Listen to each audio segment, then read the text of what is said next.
Welcome to my English class. Dear students, in today's session, we are going to discuss on the topic parts of speech. ಆತ್ಮೀಯ ವಿದ್ಯಾರ್ಥಿಗಳೇ, ಇವತ್ತಿನ ಈ ಒಂದು ಸೆಷನ್ನಲ್ಲಿ English ಗ್ರಾಮರ್ನಲ್ಲಿ ಅತ್ಯಂತ ಮುಖ್ಯವಾಗಿರ್ತಕ್ಕಂಥ ಒಂದು ಭಾಗ ಯಾವುದಪ್ಪ ಅಂತಂದರೆ ಪಾರ್ಟ್ಸ್ ಆಫ್ ಸ್ಪೀಚ್. ಪ್ರಾಥಮಿಕ ಶಾಲಾ ವಿದ್ಯಾರ್ಥಿಗಳಿಗಾಗಿರ್ಬೋದು, ಹೈಸ್ಕೂಲ್ ವಿದ್ಯಾರ್ಥಿಗಳಿಗಾಗಿರ್ಬೋದು, ಅದರಲ್ಲಿ ವಿಶೇಷವಾಗಿ SSLCನಲ್ಲಿ ಮತ್ತು PU ವಿದ್ಯಾರ್ಥಿಗಳಿಗೆ, ಜೊತೆಗೆ ಮೊರಾರ್ಜಿ ಆದರ್ಶ ವಿದ್ಯಾಲಯದ ಪರೀಕ್ಷೆಗಳಲ್ಲಿ ಮತ್ತು KRTET ಮತ್ತು GPTR ಪರೀಕ್ಷೆಗಳಲ್ಲಿಯೂ ಕೂಡ ಪಾರ್ಟ್ಸ್ ಆಫ್ ಸ್ಪೀಚ್ ಮೇಲೆ ಒಂದು ಅಥವಾ ಎರಡು ಪ್ರಶ್ನೆಗಳನ್ನು ಕೇಳ್ತಾರೆ. ಅದಕ್ಕೆ ಪಾರ್ಟ್ಸ್ ಆಫ್ ಸ್ಪೀಚ್ ಇದು ಇಂಗ್ಲೀಷ್ ಗ್ರಾಮರ್ನ ಒಂದು ಅತಿ ಪ್ರಮುಖವಾಗಿರ್ತಕ್ಕಂತಹ ಅಧ್ಯಾಯ. ಸೊ ಇವತ್ತಿನ ವಿಡಿಯೋನಲ್ಲಿ ನಾವು ಪಾರ್ಟ್ಸ್ ಆಫ್ ಸ್ಪೀಚ್ ಅಂದರೆ ಏನು, ಇಂಗ್ಲೀಷ್ನಲ್ಲಿ ಎಷ್ಟು ಪಾರ್ಟ್ಸ್ ಆಫ್ ಸ್ಪೀಚ್ಗಳಿವೆ ಅನ್ನೋದನ್ನು ತಿಳ್ಕೊಂಡು ಇವತ್ತಿನ ಒಂದು ಸೆಷನ್ನಲ್ಲಿ ನೌನ್ ಮತ್ತು ಪ್ರನೌನ್ಗಳ ಬಗ್ಗೆ ಅಧ್ಯಯನ ಮಾಡೋಣ. So let us see what is parts of speech. Every word is called A part of speech. ಪ್ರತಿಯೊಂದು ಪದ ಕೂಡ ಒಂದು ಪಾರ್ಟ್ ಆಫ್ ಸ್ಪೀಚ್ನೇ. ಅದು ಹೇಗೆ ನಿರ್ಧಾರ ಆಗುತ್ತೆ ಅಂತಂದರೆ, the role a word plays in a sentence denotes what parts of speech it belongs to. ವಾಕ್ಯದಲ್ಲಿ ಆ ಒಂದು ಪದ ಯಾವ ಕಾರ್ಯವನ್ನು ಮಾಡುತ್ತೆ, ಅದರ ಮೇಲೆ ಅದು ಯಾವ ಪಾರ್ಟ್ಸ್ ಆಫ್ ಸ್ಪೀಚ್ ಅನ್ನೋದು ನಿರ್ಧಾರ ಆಗುತ್ತೆ. ಈಗ ವಾಕ್ಯ ಅಂದರೆ ಏನು, ವಾಟ್ ಈಸ್ ಸೆಂಟೆನ್ಸ್? ಮುಖ್ಯವಾಗಿ ಒಂದು ವಾಕ್ಯ ಆಗಬೇಕಾದ್ರೆ ಅಲ್ಲಿ ಬೇಕಾಗಿರ್ತಕ್ಕಂಥ ಇಂಪಾರ್ಟೆಂಟ್ ಆಸ್ಪೆಕ್ಟ್ಸ್ ಏನು ಅಂತಂದರೆ, ಮೊದಲನೇದಾಗಿ ಸಬ್ಜೆಕ್ಟ್ ಅಂದರೆ ಕರ್ತೃಪದ ಅಂತ ಏನು ನಾವು ಕರಿತೀವಿ. ಸಬ್ಜೆಕ್ಟು ಒಂದು ವಾಕ್ಯದ ಅತಿ ಮುಖ್ಯವಾಗಿರ್ತಕ್ಕಂಥ ಭಾಗ. ನೆಕ್ಸ್ಟ್ ಬರ್ತಕ್ಕಂಥದ್ದು ವರ್ಬ್, ಕ್ರಿಯಾಪದ. ಆಮೇಲೆ ಆಬ್ಜೆಕ್ಟ್. ಸಬ್ಜೆಕ್ಟ್, ವರ್ಬ್ ಮತ್ತು ಆಬ್ಜೆಕ್ಟ್ ಸೇರಿಬಿಟ್ಟು ಒಂದು ವಾಕ್ಯ ಆಗುತ್ತೆ. ಇಲ್ಲಿ ಒಂದು ಪದ ವಾಕ್ಯದಲ್ಲಿ ಸಬ್ಜೆಕ್ಟ್ ಆಗಿ ಕಾರ್ಯವನ್ನು ನಿರ್ವಹಿಸಿದರೆ ಅದು ಒಂದು ಪಾರ್ಟ್ ಆಫ್ ಸ್ಪೀಚ್ ಆಗುತ್ತೆ. ಅದು ಕ್ರಿಯಾಪದವಾಗಿ ಕಾರ್ಯವನ್ನು ನಿರ್ವಹಿಸಿದರೆ ಅದು ಒಂದು ಬೇರೆ ಪಾರ್ಟ್ ಆಫ್ ಸ್ಪೀಚ್ ಆಗುತ್ತೆ. ಇನ್ನು ಅದು ಆಬ್ಜೆಕ್ಟ್ ಆಗಿ ಕಾರ್ಯನಿರ್ವಹಿಸಿದರೆ ಅದು ಒಂದು ಪಾರ್ಟ್ ಆಫ್ ಸ್ಪೀಚ್ ಆಗುತ್ತೆ. ಹೀಗೆ ವಾಕ್ಯದಲ್ಲಿ ಆ ಪದ ಮಾಡ್ತಕ್ಕಂಥ ಕಾರ್ಯವನ್ನು ಆಧರಿಸಿ ಅದು ಯಾವ ಪಾರ್ಟ್ ಆಫ್ ಸ್ಪೀಚ್ ಅನ್ನೋದನ್ನು ನಾವು ನಿರ್ಧರಿಸ್ತೀವಿ. So dear students, in English there are 8 parts of speech. ಇಂಗ್ಲೀಷ್ನಲ್ಲಿ 8 ಪಾರ್ಟ್ಸ್ ಆಫ್ ಸ್ಪೀಚಸ್ಗಳನ್ನ ನಾವು ನೋಡ್ತೀವಿ. ಮೊದಲನೇದಾಗಿ ನೌನ್, ನಾಮಪದ ಅಂತ ಕರಿತೀವಿ. ಎರಡನೇದಾಗಿ adjectives, very closely related to noun. ಕನ್ನಡದಲ್ಲಿ ಭಾಳ ಚೆನ್ನಾಗಿ ಹೆಸರಿದೆ, ನಾಮಪದ, ನಾಮ ವಿಶೇಷಣ. ನೋಡಿ, ಅಂದರೆ ನಾಮಪದವನ್ನು ವಿಶೇಷವಾಗಿ ಬಣ್ಣಿಸ್ತಕ್ಕಂಥ ಪದಗಳಿಗೆ ನಾವು ಏನಂತ ಕರಿತೀವಿ, ನಾಮ ವಿಶೇಷಣ ಅಂತ ಕರಿತೀವಿ. In English adjectives. ನೆಕ್ಸ್ಟ್ ಮೂರನೇದಾಗಿ ಪ್ರನೌನ್ಸ್. ಪ್ರನೌನ್ಸ್ ನಾಮಪದದ ಬದಲಾಗಿ ಉಪಯೋಗಿಸಲ್ಪಡ್ತಕ್ಕಂತಹ ಪದಗಳು. ಅದಕ್ಕೆ ಕನ್ನಡದಲ್ಲಿ ನಾವು ಸರ್ವನಾಮಗಳು ಅಂತ ಕರಿತೀವಿ. ಇನ್ನು ನಾಲ್ಕನೇದಾಗಿ ಬಂದುಬಿಟ್ಟು ವರ್ಬ್ಸ್. ಇವುಗಳಿಗೆ ನಾವು ಆ್ಯಕ್ಷನ್ ವರ್ಡ್ಸ್ ಅಂತ ಕೂಡ ಕರಿತೀವಿ. ವಾಕ್ಯದಲ್ಲಿ ಕ್ರಿಯೆಯನ್ನು ಸೂಚಿಸ್ತಕ್ಕಂಥ ಪದಗಳಿಗೆ ಕ್ರಿಯಾಪದ ಅಂತ ಕರಿತೀವಿ. ಇನ್ನು ಐದನೇದಾಗಿ ಬಂದುಬಿಟ್ಟು ಅಡ್ವರ್ಬ್ಸ್, ಕ್ರಿಯಾ ವಿಶೇಷಣಗಳು ಅಂತ ಕರಿತೀವಿ ನಾವು. ಅಂತಂದರೆ ಯಾವ ರೀತಿಯಾಗಿ ನಾಮಪದವನ್ನು ವಿಶೇಷವಾಗಿ ಬಣ್ಣಿಸುವ ಪದಗಳಿಗೆ ನಾಮ ವಿಶೇಷಣಗಳು ಅಂತ ಕರಿತೀವಿ, ಹಾಗೆ ಕ್ರಿಯಾಪದಗಳನ್ನು ವಿಶೇಷವಾಗಿ ಬಣ್ಣಿಸ್ತಕ್ಕಂತಹ ಪದಗಳಿಗೆ ಕ್ರಿಯಾ ವಿಶೇಷಣಗಳು ಅಥವಾ ಅಡ್ವರ್ಬ್ಸ್ ಅಂತ ಕರಿತೀವಿ. ಆಮೇಲೆ ನೆಕ್ಸ್ಟ್ ಬಂದುಬಿಟ್ಟು ಪ್ರಿಪೋಸಿಷನ್ಸ್. ಆಮೇಲೆ ಏಳನೇದಾಗಿ ಕಂಜಂಕ್ಷನ್ಸ್ ಆರ್ ಲಿಂಕರ್ಸ್. ಆಮೇಲೆ ಎಂಟನೇದಾಗಿ ಇಂಟರ್ಜೆಕ್ಷನ್. ಹೀಗೆ ಇಂಗ್ಲೀಷ್ನಲ್ಲಿ ಒಟ್ಟು 8 ಪಾರ್ಟ್ಸ್ ಆಫ್ ಸ್ಪೀಚ್ಗಳನ್ನು ನಾವು ನೋಡ್ತೀವಿ. ಇವತ್ತಿನ ವಿಡಿಯೋದಲ್ಲಿ ನಾವು ನೌನ್ ಮತ್ತು ಪ್ರನೌನ್ಗಳ ಬಗ್ಗೆ ತಿಳ್ಕೊಳ್ಳೋಣ. ನೌನ್ ಅಂದರೆ ಏನು? ಕನ್ನಡದಲ್ಲಿ ನಾಮಪದ. ನೋಡಿ, ಅದರ ಹೆಸರೇ ಹೇಳುತ್ತೆ. ನಾಮ ಅಂತಂದರೆ ಹೆಸರು, ಪದ ಅಂತಂದರೆ ಶಬ್ದ. ಯಾವ ಪದ ನಾಮವನ್ನು ಸೂಚಿಸುತ್ತೆ ಅದಕ್ಕೆ ನಾಮಪದ ಅಂತ ಕರಿತೀವಿ. A noun is a naming word. ಇದಕ್ಕೆ ಇನ್ನೊಂದು ಹೆಸರು naming word. A noun is a word used to refer to people, animals, objects, substances, states, events, ideas, and feelings. ವಸ್ತು, ವ್ಯಕ್ತಿ, ಸ್ಥಳಗಳನ್ನು ಸೂಚಿಸ್ತಕ್ಕಂಥ ಪದಕ್ಕೆ ಸಾಮಾನ್ಯವಾಗಿ ನಾವು ನಾಮಪದ ಅಂತ ಕರಿತೀವಿ. Noun is a word which names a person, a place or a thing. ಇನ್ನು ಪ್ರತಿಯೊಂದು ವಸ್ತುಗೂ ಕೂಡ ಒಂದು ಹೆಸರಿರುತ್ತೆ. Everything has a name and every name is a noun. ಪ್ರತಿ ವಸ್ತುವಿಗೂ ಒಂದು ಹೆಸರು ಇರುತ್ತೆ, ಪ್ರತಿ ಹೆಸರು ಕೂಡ ಏನಾಗಿರುತ್ತೆ, ನೌನ್ ಆಗಿರುತ್ತೆ. For example, car, book, computer, house, chair ಇತ್ಯಾದಿ ಯಾವುದೇ ವಸ್ತುವನ್ನು ತೆಗೆದುಕೊಳ್ಳಿ, ಅದು ಒಂದು ನೌನ್ ಆಗಿರುತ್ತೆ. ಸೊ ಇನ್ನು ಈ ನೌನ್ನಲ್ಲಿ 8 ಪ್ರಕಾರಗಳನ್ನು ನಾವು ನೋಡ್ತೀವಿ.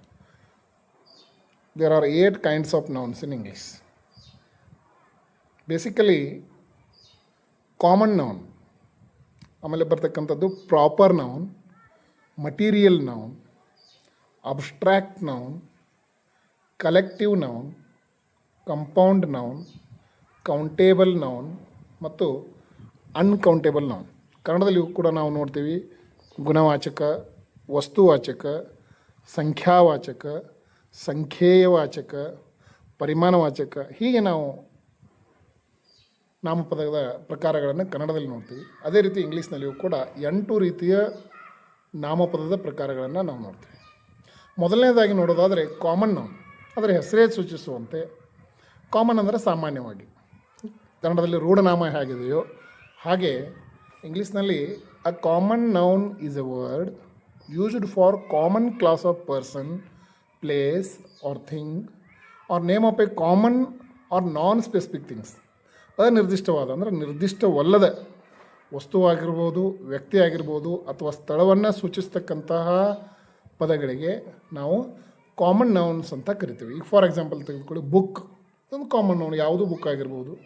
ಬಾಯ್ ಕಾಮನ್ ನೌನ್, ಯಾವ ಬಾಯ್ ಆಗಿರ್ಬೋದು. Pen common noun. Room, garden, man, girl, road, month, day, chair, school ಇವೆಲ್ಲಗಳು ಕೂಡ ಕಾಮನ್ ನೌನ್ ಅಂತ ಕರೆಯಲ್ಪಡ್ತವೆ. ಇನ್ನು ಸೆಕೆಂಡ್ ಬಂದುಬಿಟ್ಟು ಪ್ರಾಪರ್ ನೌನ್. ನೋಡಿ, ಈಗ ನಿರ್ದಿಷ್ಟವಾಗಿರ್ತಕ್ಕಂಥದ್ದು ಕಾಮನ್ ನೌನ್ಗೆ ಕ್ವೈಟ್ ಅಪೋಸಿಟ್ ಆಗಿರ್ತಕ್ಕಂಥದ್ದು ಪ್ರಾಪರ್ ನೌನ್. ಇಲ್ಲಿ ಏನಾಗ್ತದಪ್ಪ ಅಂತಂದರೆ, proper noun name of a particular or specific thing. ಇಲ್ಲಿ ಕಾಮನ್ ನೌನ್ಗಳು ನಿರ್ದಿಷ್ಟವಾಗಿರ್ತಕ್ಕಂತಹ ವಸ್ತುಗಳನ್ನು, ವ್ಯಕ್ತಿಗಳನ್ನು ಮತ್ತು ಸ್ಥಳಗಳನ್ನು ಸೂಚಿಸ್ತವೆ. ಈಗ ಫಾರ್ ಎಕ್ಸಾಂಪಲ್ ನೋಡೋದಾದರೆ ರಾಜು. ನಾವು ಕಾಮನ್ ನೌನಲ್ಲಿ ಬಾಯ್ ಅಂತ ನೋಡಿದ್ವಿ. ಬಾಯ್ದು common noun, Raju proper noun. ಇನ್ನು ಸಿಟಿ ಅಂತಕ್ಕಂಥದ್ದು ಕಾಮನ್ ನೌನ್ ಆದರೆ ಬೆಂಗಳೂರು ಅಂತಕ್ಕಂಥದ್ದು ಪ್ರಾಪರ್ ನೌನ್. ಇನ್ನು ಡೇ ಅಂತಕ್ಕಂಥದ್ದು ಕಾಮನ್ ನೌನ್ ಆದರೆ ಮಂಡೇ ಅಂತಕ್ಕಂಥದ್ದು ಪ್ರಾಪರ್ ನೌನ್. ಇನ್ನು ಮಂತ್ ಅಂತಕ್ಕಂಥದ್ದು ಕಾಮನ್ ನೌನ್ ಆದರೆ ಫೆಬ್ರವರಿ ಅಂತಕ್ಕಂಥದ್ದೇನು ಪ್ರಾಪರ್ ನೌನ್ ಆಗುತ್ತೆ. ಸೊ ಈಗ ಒಂದು ಎಕ್ಸಾಂಪಲ್, ಒಂದು ಸೆಂಟೆನ್ಸ್ ತಗೊಳ್ಳಿ. Rose is a flower. ಈ ಸೆಂಟೆನ್ಸ್ನಲ್ಲಿ ನಾವು 2 ನೌನ್ಗಳನ್ನು ನೋಡ್ತೀವಿ. ಒಂದು ರೋಸು, ಇನ್ನೊಂದು ಫ್ಲವರ್. ಇಲ್ಲಿ ರೋಸ್ ಬಂದುಬಿಟ್ಟು ಪ್ರಾಪರ್ ನೌನ್ ಆಗುತ್ತೆ, ಫ್ಲವರ್ ಬಂದುಬಿಟ್ಟು ಕಾಮನ್ ನೌನ್ ಆಗುತ್ತೆ. India is A country. ಇಲ್ಲೂ ಕೂಡ 2 ವರ್ಡ್ಸ್ಗಳನ್ನು ನಾವು ನೋಡ್ತೀವಿ. ಆ 2 ನೌನ್ಸ್ಗಳಲ್ಲಿ ಇಂಡಿಯಾ ಏನು ಪ್ರಾಪರ್ ನೌನು, ಕಂಟ್ರಿ ಏನದು ಕಾಮನ್ ನೌನ್. ಸೊ ಒಂದು ಸೆಂಟೆನ್ಸ್ನಲ್ಲಿ ನೌನ್ಗಳು ಐದರ್ ಸಬ್ಜೆಕ್ಟ್ ಆಗಿರ್ತವೆ ಆರ್ ಆಬ್ಜೆಕ್ಟ್ ಆಗಿರ್ತವೆ. ಎಲ್ಲ ಸಬ್ಜೆಕ್ಟ್ಗಳು ನೌನ್ ಆರ್ ಪ್ರನೌನ್ ಆಗಿರ್ತವೆ, ಅಥವಾ ಎಲ್ಲ ಆಬ್ಜೆಕ್ಟ್ಗಳು ನೌನ್ ಆರ್ ಪ್ರನೌನ್ ಆಗಿರ್ತವೆ. ಒಟ್ಟಿನಲ್ಲಿ ಕಾಮನ್ ನೌನ್ ಮತ್ತು ಪ್ರಾಪರ್ ನೌನ್ಗಳ ಬಗ್ಗೆ ನಾವು ತಿಳ್ಕೊಂಡ್ವಿ. ಇನ್ನು ನೆಕ್ಸ್ಟ್ ಬಂದುಬಿಟ್ಟು ಮಟೀರಿಯಲ್ ನೌನ್ಸ್. ಮಟೀರಿಯಲ್ ಅಂತಂದರೆ ಏನು? ವಸ್ತುವಾಚಕವಾಗಿರ್ತಕ್ಕಂಥ ವಸ್ತುಗಳನ್ನು ಸೂಚಿಸ್ತಕ್ಕಂಥದ್ದು. Material noun is a noun. It is the name of a material or substance or ingredient of an alloy and which we can touch. ಭೌತಿಕವಾಗಿರ್ತಕ್ಕಂಥ ವಸ್ತುಗಳನ್ನು ನಾವು ಮಟೀರಿಯಲ್ ನೌನ್ ಅಂತೀವಿ. ಯಾವುದು ನಾವು ಮುಟ್ಲಿಕ್ಕೆ ಸಾಧ್ಯ ಇದೆಯೋ ಅದನ್ನು ನಾವು ಮಟೀರಿಯಲ್ ನೌನ್ಸ್ ಅಂತ ಕರಿತೀವಿ. For example, sugar, sand, salt, tea leaves, soil ಮತ್ತು ವಾಟರ್ ಇವೆಲ್ಲವುಗಳು ಕೂಡ ಏನಪ್ಪ ಅಂತಂದರೆ ಮಟೀರಿಯಲ್ ನೌನ್ ಅಂತ ಕರೆಯಲ್ಪಡ್ತವೆ. ಇನ್ನು ಮುಂದಿನ ನೌನ್ ಬಂದುಬಿಟ್ಟು ಅಬ್ಸ್ಟ್ರಾಕ್ಟ್ ನೌನ್. ಇಲ್ಲಿ ಇದು ಮಟೀರಿಯಲ್ ನೌನ್ಗೆ ಏನಪ್ಪ ಅಂತಂದರೆ ಕ್ವೈಟ್ ಅಪೋಸಿಟ್ ಆಗಿರ್ತಕ್ಕಂಥ ನೌನ್. ಏನು ಅಬ್ಸ್ಟ್ರಾಕ್ಟ್ ಅಂದರೆ ಅವ್ಯಕ್ತವಾಗಿರ್ತಕ್ಕಂಥದ್ದು. An abstract noun is a word which names something that you cannot see, hear and touch. ಯಾವುದನ್ನು ನಾವು ಕಣ್ಣಿನಿಂದ ನೋಡೋಕ್ಕಾಗೋದಿಲ್ಲ, ಕಿವಿಯಿಂದ ಕೇಳೋಕ್ಕಾಗೋದಿಲ್ಲ, ಕೈಯಿಂದ ಮುಟ್ಟೋಕ್ಕಾಗೋದಿಲ್ಲ, ಮೂಗಿನಿಂದ ವಾಸನೆ ತೆಗೆದುಕೊಳ್ಳಿಕ್ಕಾಗೋದಿಲ್ಲ, ನಾಲಿಗೆಯಿಂದ ಟೇಸ್ಟ್ ಮಾಡಲಿಕ್ಕಾಗೋದಿಲ್ಲ. ಇಂತಹ ಎಲ್ಲವುಗಳನ್ನು ನಾವು ಏನಂತ ಕರಿತೀವಿ? ಅಬ್ಸ್ಟ್ರಾಕ್ಟ್ ನೌನ್ ಅಂತ ಕರಿತೀವಿ. ಇಟ್ ಈಸ್ ಎನ್ ಆ್ಯಕ್ಷನ್ ಅಥವಾ ಒಂದು ಸ್ಟೇಟ್ ಆಫ್ ಮೈಂಡ್ ಆಗಿರ್ಬೋದು ಅದು. ಈಗ ಫಾರ್ ಎಕ್ಸಾಂಪಲ್ ನೋಡಿ, ಆ್ಯಂಗರ್, ಸಿಟ್ಟು, ಇದೊಂದು ಅಬ್ಸ್ಟ್ರಾಕ್ಟ್ ನೌನು. ಆ್ಯಂಗ್ಸಿಟಿ, ಬಿಲೀಫ್ಸ್, ನಂಬಿಕೆಗಳು, ಆಮೇಲೆ ಬ್ರೇವ್ರಿ, ಶೌರ್ಯ, ಬ್ರಿಲಿಯನ್ಸ್, ಜಾಣ್ಮೆ, ಆಮೇಲೆ ಚಾರಿಟಿ ಅಂತಕ್ಕಂಥದ್ದು, ಚೈಲ್ಡ್ಹುಡ್, ಕಂಫರ್ಟ್, ಇವೆಲ್ಲವುಗಳು ಕೂಡ ಏನಪ್ಪ ಅಂತಂದ್ರೆ ಅಬ್ಸ್ಟ್ರಾಕ್ಟ್ ನೌನ್ ಅಂತ ಕರೆಸಿಕೊಳ್ಳಲ್ಪಡ್ತವೆ. ನೆಕ್ಸ್ಟ್ ಬಂದುಬಿಟ್ಟು ಕಲೆಕ್ಟಿವ್ ನೌನ್. ಕಲೆಕ್ಟಿವ್ ಅಂತಕ್ಕಂಥದ್ದು ಒಂದು group. Collective noun is a noun which stands for a group or collection of people or things. ಒಂದು ವಸ್ತು ಆಗಲಿ ಅಥವಾ ವ್ಯಕ್ತಿಗಳ ಗುಂಪಿಗೆ ನಾವೇನಂತ ಕರಿತೀವಪ್ಪ ಅಂತಂದ್ರೆ ಕಲೆಕ್ಟಿವ್ ನೌನ್ ಅಂತ ಕರಿತೀವಿ. For example, army, group of soldiers is called army. Team, crowd, audience, minority, navy, public, school, society, committee, ಇವೆಲ್ಲವುಗಳು ಕೂಡ ಏನಪ್ಪ ಅಂತಂದ್ರೆ ಕಲೆಕ್ಟಿವ್ ನೌನ್ ಅಂತ ಕರೆಸಿಕೊಳ್ಪಡ್ತಾವೆ. ಇನ್ನು ನೆಕ್ಸ್ಟ್ ಬಂದುಬಿಟ್ಟು ಕಂಪೌಂಡ್ ನೌನ್. ಇಲ್ಲಿ ಕಂಪೌಂಡ್ ನೌನ್ ಏನಾಗುತ್ತೆ ಅಂತಂದ್ರೆ, a compound noun is a noun that is made with 2 or more words. ಸಂಯುಕ್ತ ಅಂತಕ್ಕಂತ ಕರಿತೀವಿ ನಾವು. 2 ಅಥವಾ 2ಕ್ಕಿಂತ ಹೆಚ್ಚು ಪದಗಳಿಂದ ರಚಿಸಲ್ಪಟ್ಟ ಪದಗಳಿಗೆ ನಾವೇನಂತ ಕರಿತೀವಿ? ಕಂಪೌಂಡ್ ನೌನ್ಸ್ ಅಂತ ಕರಿತೀವಿ. Usually 2 or more nouns combined to form a single noun. ಒಂದು 2-3 ಪದಗಳು ಸೇರಿ ಒಂದು ಸಿಂಗಲ್ ನೌನನ್ನು ಫಾರ್ಮ್ ಮಾಡ್ತವೆ. ಉದಾಹರಣೆಗೆ mother in law, father in law, court material, class fellow, cooking oil, homework, grandfather, bodyguard, hairband, tablespoon, ಇಂತಹ ವರ್ಡ್ಸ್ಗಳು compound noun ಅಂತ ಕರೆಸಿಕೊಳ್ಳಲ್ಪಡ್ತವೆ. ಇನ್ನು ಮುಂದೆ ಬಂದುಬಿಟ್ಟು ಕೌಂಟೇಬಲ್ ನೌನ್ಸ್. ನೋಡಿ, ಕೌಂಟೇಬಲ್ ಅಂತಂದರೆ ಎನಿಸಲಿಕ್ಕೆ ಬರ್ತಕ್ಕಂಥವುಗಳು. A count noun is something which we can count. ನಮಗೆ ಎನಿಸಲಿಕ್ಕೆ ಸಾಧ್ಯ ಇರತಕ್ಕಂತಹ ವಸ್ತುಗಳಿಗೆ ನಾವೇನಂತ ಕರಿತೀವಪ್ಪ ಅಂತಂದ್ರೆ ಕೌಂಟೇಬಲ್ ನೌನ್ಸ್ ಅಂತ ಕರಿತೀವಿ. It has a singular form and a plural form. ಅದು ಸಿಂಗ್ಯುಲರ್ ಫಾರ್ಮ್ ಆಗಿರ್ಬೋದು ಅಥವಾ ಪ್ಲೂರಲ್ ಫಾರ್ಮ್ ಆಗಿರ್ಬೋದು. ಬಟ್ ಏನಾಗಿರ್ಬೇಕಪ್ಪ ಅಂತಂದ್ರೆ ಎನಿಸ್ಲಿಕ್ಕೆ ಬರಬೇಕು. For example, 1 book, 10 fingers, 12 months, 7 days, 100 rupees, 2 legs, ಈ ರೀತಿಯಾಗಿರ್ತಕ್ಕಂತಹ ವರ್ಡ್ಸ್ಗಳಿಗೆ ನಾವೇನಂತ ಕರಿತೀವಿ? ಕೌಂಟೇಬಲ್ ನೌನ್ಸ್ ಅಂತ ಕರಿತೀವಿ. ಇನ್ನು ಇದಕ್ಕೆ ಅಪೋಸಿಟ್ ಆಗಿರ್ತಕ್ಕಂಥದ್ದು ಅನ್ಕೌಂಟೇಬಲ್ ನೌನ್ಸ್. ಎನಿಸ್ಲಿಕ್ಕೆ ಸಾಧ್ಯ ಇರದೇ ಇರತಕ್ಕಂತಹ ನೌನ್ಗಳಿಗೆ ನಾವೇನಂತ ಕರಿತೀವಿ? ಅನ್ಕೌಂಟೇಬಲ್ ನೌನ್ಸ್ ಅಂತ ಕರಿತೀವಿ. The definition of a mass noun is a noun that names something that cannot be counted. For example, advice, air, blood, equipment, food, garbage, grass, information, knowledge, ಈ ರೀತಿಯಾದಂತಹ ಎಲ್ಲ ವರ್ಡ್ಸ್ಗಳು ಅನ್ಕೌಂಟೇಬಲ್ ನೌನ್ಸ್ ಆಗ್ತವೆ. ಈ ರೀತಿಯಾಗಿ in noun there are 8 kinds are there. ಆ 8 ಪ್ರಕಾರದ ನೌನ್ಗಳು ಯಾವುವು ಅನ್ನೋದನ್ನು ನಾವು ನೋಡಿದ್ವಿ.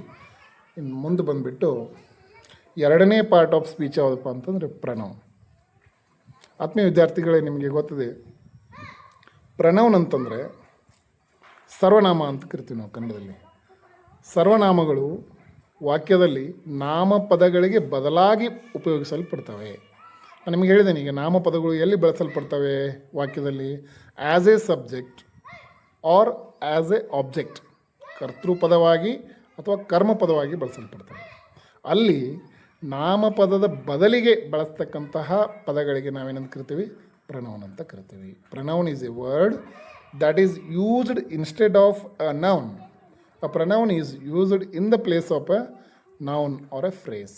If, for example, pronounsಗಳು I, we, you, he, she, it, they, her, him, ಇವೆಲ್ಲವುಗಳು ಕೂಡ ಸರ್ವನಾಮಗಳು ಅಂತ ಕರೆಸಿಕೊಳ್ಳೋದು. ಇನ್ನು ಇಲ್ಲಿಯೂ ಕೂಡ ನಾವು ಸರ್ವನಾಮದ ಪ್ರಕಾರಗಳನ್ನು ನೋಡ್ತೇವೆ. Types of pronouns. ಮೊದಲನೇದಾಗಿ personal pronouns. These personal pronouns refer to specific people, things or groups. ನಿರ್ದಿಷ್ಟವಾಗಿರ್ತಕ್ಕಂಥ ವ್ಯಕ್ತಿಗಳು, ವಸ್ತುಗಳು ಮತ್ತು ಗುಂಪುಗಳನ್ನು ಸೂಚಿಸಲಿಕ್ಕೆ ಬಳಸ್ತಕ್ಕಂಥ ಸರ್ವನಾಮಗಳಿಗೆ ಏನಂತ ಕರಿತೀವಿ? ಪರ್ಸ್ನಲ್ ಪ್ರನೌನ್ಸ್ ಅಂತ ಕರಿತೀವಿ. For example, I am A teacher. ನೋಡಿ, ಈಗ ನಾನೊಬ್ಬ ಶಿಕ್ಷಕ ಅಂತಕ್ಕಂಥ ವಾಕ್ಯವನ್ನು ನಾವು ಮಾಡುವಾಗ ಐ ಅಂತಕ್ಕಂಥ ಪ್ರನೌನನ್ನು ಬಳಸ್ತೀವಿ. You are my friend, he is a boy, she is a girl, it is a dog, they are playing, who are you, come with me, tell him, ask her, go to them, whom you are searching. ಹೀಗೆ ವೈಯಕ್ತಿಕವಾಗಿರ್ತಕ್ಕಂತಹ ವಸ್ತು ಅಥವಾ ವ್ಯಕ್ತಿಗಳನ್ನು ಸೂಚಿಸಲಿಕ್ಕೆ ಬಳಸ್ತಕ್ಕಂತಹ ಪದಗಳು, ನಾಮಪದದ ಬದಲಾಗಿ ಬಳಸ್ತಕ್ಕಂತಹ ಪದಗಳಿಗೆ ಏನಂತ ಕರಿತೀವಿ? ನಾವು ಸರ್ವನಾಮಗಳು ಅಂತ ಕರಿತೀವಿ. ನೆಕ್ಸ್ಟ್ ಬಂದುಬಿಟ್ಟು ಸಬ್ಜೆಕ್ಟ್ ಪ್ರನೌನ್ಸ್. ಈಗಾಗಲೇ ಹೇಳಿದ್ದೀನಿ ನಾನು, the three important components of a sentence: subject, verb ಮತ್ತು ಆಬ್ಜೆಕ್ಟ್. ಇಲ್ಲಿ ವಾಕ್ಯದಲ್ಲಿ ಸಬ್ಜೆಕ್ಟ್ ಆಗಿ ಬಳಸಲ್ಪಡ್ತಕ್ಕಂತಹ ಪದಗಳಿಗೆ ನಾವೇನಂತ ಕರಿತೀವಿ? ಸಬ್ಜೆಕ್ಟ್ ಪ್ರನೌನ್ಸ್ ಅಂತ ಕರಿತೀವಿ. Used as the subject of a sentence. ಈಗ ಫಾರ್ ಎಕ್ಸಾಂಪಲ್, ಸೆಂಟೆನ್ಸ್ಗಳಲ್ಲಿ ಐ ಗೋ ಟು ಸ್ಕೂಲ್ ಅಂತಕ್ಕಂಥ ಒಂದು ಸೆಂಟೆನ್ಸ್ ಇದೆ. ಇಲ್ಲಿ ಐ ಅಂತಕ್ಕಂಥದ್ದು ಸಬ್ಜೆಕ್ಟ್ ಆಗಿ ರೋಲ್ ಮಾಡೋದ್ರಿಂದ ಅದಕ್ಕೆ ಸಬ್ಜೆಕ್ಟಿವ್ ಪ್ರನೌನ್ಸ್ ಅಂತ ಕರಿತೀವಿ. He is Rahul, she is eating banana, it is running. ಇಂತಹ ವಾಕ್ಯಗಳಲ್ಲಿ in the place of subject ಬಳಸ್ತಕ್ಕಂತಹ ಪ್ರನೌನ್ಸ್ಗಳಿಗೆ ನಾವು ಸಬ್ಜೆಕ್ಟ್ ಪ್ರನೌನ್ಸ್ ಅಂತ ಕರಿತೀವಿ. ಇನ್ನು ನೆಕ್ಸ್ಟ್ ಬಂದುಬಿಟ್ಟು ಆಬ್ಜೆಕ್ಟಿವ್ ಪ್ರನೌನ್ಸ್. ನೋಡಿ, ಈ ಪ್ರನೌನ್ಸ್ಗಳು ವಾಕ್ಯದಲ್ಲಿ ಆಬ್ಜೆಕ್ಟ್ ಆಗಿ ಬಳಸಲ್ಪಡ್ತವೆ. Objective pronouns are used as an object of a sentence. ಈಗ ಮೀ, ಹೀ ಕಾಲ್ಡ್ ಮೀ ಅಂದರೆ ಇಲ್ಲಿ ಹೀ ಕಾಲ್ಡ್ ಮೀ ಅಂತಕ್ಕಂಥ ಇದರಲ್ಲಿ ಹೀ ಅಂತಕ್ಕಂಥದ್ದು ಸಬ್ಜೆಕ್ಟು, ಕಾಲ್ಡ್ ಅಂತಕ್ಕಂಥದ್ದು ವರ್ಬು, ಮೀ ಅಂತಕ್ಕಂಥದ್ದು ಏನಪ್ಪ ಅಂತಂದ್ರೆ ಆಬ್ಜೆಕ್ಟ್. ಸೊ ಇಲ್ಲಿ ವಾಕ್ಯದಲ್ಲಿ ಆಬ್ಜೆಕ್ಟ್ನ ಪ್ಲೇಸ್ನಲ್ಲಿ ಕಾಣ್ತಕ್ಕಂತಹ ಪ್ರನೌನ್ಗಳನ್ನು ನಾವು ಏನಂತ ಕರಿತೀವಿ? ಆಬ್ಜೆಕ್ಟಿವ್ ಪ್ರನೌನ್ಸ್ ಅಂತ ಕರಿತೀವಿ. ಫಾರ್ ಎಕ್ಸಾಂಪಲ್, ಮೀ ಆಗಿರ್ಬೋದು, ಹಿಮ್, ಹರ್, ಅಸ್, ದೆಮ್, ಈ ರೀತಿಯಾದಂಥ ಪ್ರನೌನ್ಗಳಿಗೆ ಆಬ್ಜೆಕ್ಟಿವ್ ಪ್ರನೌನ್ಸ್ ಅಂತ ಕರಿತೀವಿ. ಇನ್ನು ಪೊಸೆಸಿವ್ ಪ್ರನೌನ್ಸ್. ಇಲ್ಲಿ ಈ ಪೊಸೆಸಿವ್ ಪ್ರನೌನ್ಸ್ನಲ್ಲಿ ಏನಪ್ಪ ಅಂತಂದರೆ ಇಟ್ ಇಂಡಿಕೇಟ್ಸ್ ಓನರ್ಶಿಪ್. ಇದು ಮಾಲೀಕತ್ವವನ್ನು ಸೂಚಿಸುತ್ತದೆ. Myself, himself, herself, itself, yourself, ourselves, themselves, ಈ ರೀತಿಯಾಗಿರ್ತಕ್ಕಂತಹ ಏನು ಪ್ರನೌನ್ಸ್ಗಳಿದ್ದಾವೆ ಇವುಗಳಿಗೆ ನಾವು ಪೊಸೆಸಿವ್ ಪ್ರನೌನ್ಸ್ ಅಂತ ಕರಿತೀವಿ. ಇನ್ನು ನೆಕ್ಸ್ಟ್ ಬಂದುಬಿಟ್ಟು ಡೆಮಾನ್ಸ್ಟ್ರೇಟಿವ್ ಪ್ರನೌನ್ಸ್. ಡೆಮಾನ್ಸ್ಟ್ರೇಟ್ ಅಂತಂದರೆ ತೋರಿಸೋದು. Point out specific nouns. ಈಗ ಇಲ್ಲಿ ಸ್ಪೆಸಿಫಿಕ್ ಆಗಿ, for example, this is my bike, that is your school, these are, those are, ಹೀಗೆ ಪಾಯಿಂಟ್ ಔಟ್ ಮಾಡ್ತಕ್ಕಂತಹ ಸ್ಪೆಸಿಫಿಕ್ ನೌನ್ಸ್ಗಳು ಏನದಾವಲ್ಲ, ಸ್ಪೆಸಿಫಿಕ್ ನೌನ್ಸ್ಗಳನ್ನು ಪಾಯಿಂಟ್ ಔಟ್ ಮಾಡ್ತಕ್ಕಂಥ ಪ್ರನೌನ್ಗಳಿಗೆ ಏನಂತ ಕರಿತೀವಪ್ಪ ಅಂತಂದರೆ ಡೆಮಾನ್ಸ್ಟ್ರೇಟಿವ್ ಪ್ರನೌನ್ಸ್ ಅಂತ ಕರಿತೀವಿ. ನೆಕ್ಸ್ಟ್ ಬಂದುಬಿಟ್ಟು ಇಂಟ್ರಾಗೇಟಿವ್ ಪ್ರನೌನ್ಸ್. ಇಂಟ್ರಾಗೇಟಿವ್ ಅಂತಂದರೆ ಪ್ರಶ್ನೆ ಮಾಡಲಿಕ್ಕೆ ಬಳಸ್ತಕ್ಕಂಥ ಪ್ರನೌನ್ಗಳು, ಯೂಸ್ ಟು ಆಸ್ಕ್ ಕ್ವಶನ್ಸ್. ಈಗ ಫಾರ್ ಎಕ್ಸಾಂಪಲ್, ಈಗ ಎಲ್ಲ WH ವರ್ಡ್ಸ್ಗಳು, who, what, when, which, where, why, whom, whose, which, ಈ ಎಲ್ಲ WH ವರ್ಡ್ಸ್ಗಳು ಕೂಡ ಕ್ವಶನ್ ವರ್ಡ್ಸ್ಗಳಂತ ಏನು ನಾವು ಕರಿತೀವಿ, ಅವೆಲ್ಲವುಗಳು ಕೂಡ ಇಂಟ್ರಾಗೇಟಿವ್ ಪ್ರನೌನ್ ಆಗಿ ಬರ್ತವೆ.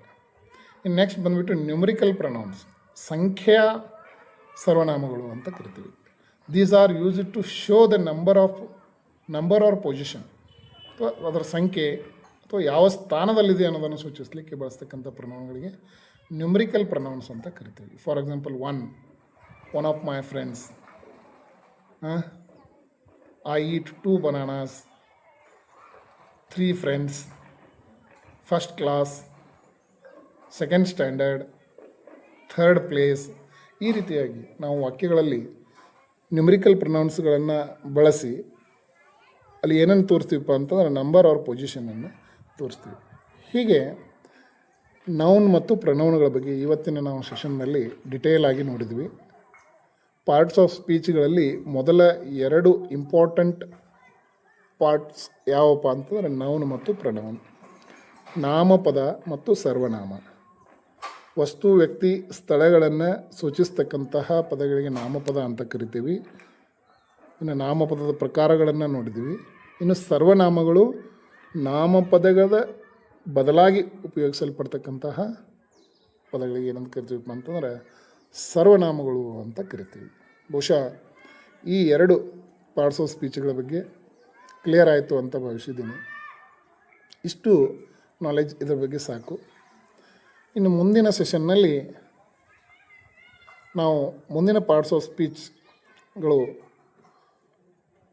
ಈಗ ಫಾರ್ ಎಕ್ಸಾಂಪಲ್ ನೆಕ್ಸ್ಟ್ ಬರ್ತಕ್ಕಂಥ ಯಾವಪ್ಪ ಅಂತಂದರೆ ವರ್ಬ್ ಮತ್ತು ಅಡ್ವರ್ಬ್ಗಳ ಬಗ್ಗೆ ಅಥವಾ ಅಡ್ಜೆಕ್ಟಿವ್. ಈಗ ನೌನ್ ಪ್ರನೌನ್ ಆದ ನಂತರ ನೆಕ್ಸ್ಟ್ ಬರ್ತಕ್ಕಂಥದ್ದು ಯಾವುದಪ್ಪ ಅಂತಂದರೆ ಅಡ್ಜೆಕ್ಟಿವ್, ನಾಮವಿಶೇಷಣದ ಬಗ್ಗೆ. ಅಲ್ಲಿ ಮುಖ್ಯವಾಗಿ ಅಡ್ಜೆಕ್ಟಿವ್ ಅಂದರೆ ಏನು, ಫಾರ್ಮ್ಸ್ ಆಫ್ ಅಡ್ಜೆಕ್ಟಿವ್, ಅವುಗಳ ಬಗ್ಗೆ ನಾವು ಡಿಟೇಲಾಗಿ ನೋಡೋಣ. ಈ ಒಂದು ವಿಡಿಯೋನ ಬಗ್ಗೆ ನಿಮ್ಮ ಅಭಿಪ್ರಾಯವನ್ನು ತಿಳಿಸಿ, ಕಮೆಂಟ್ ಮಾಡಿ ಮತ್ತು ಮುಂದಿನ ವಿಡಿಯೋಗಳ ನೋಟಿಫಿಕೇಷನ್ಗಳಿಗಾಗಿ Mahesh Magdum knowledge world YouTube ಚಾನಲನ್ನು ಸಬ್ಸ್ಕ್ರೈಬ್ ಮಾಡಿ ಅಂತ ಹೇಳ್ತಾ ಈ ವಿಡಿಯೋನ ಇಲ್ಲಿ ಮುಗಿಸ್ತೀವಿ. Thank you. Take care. Bye.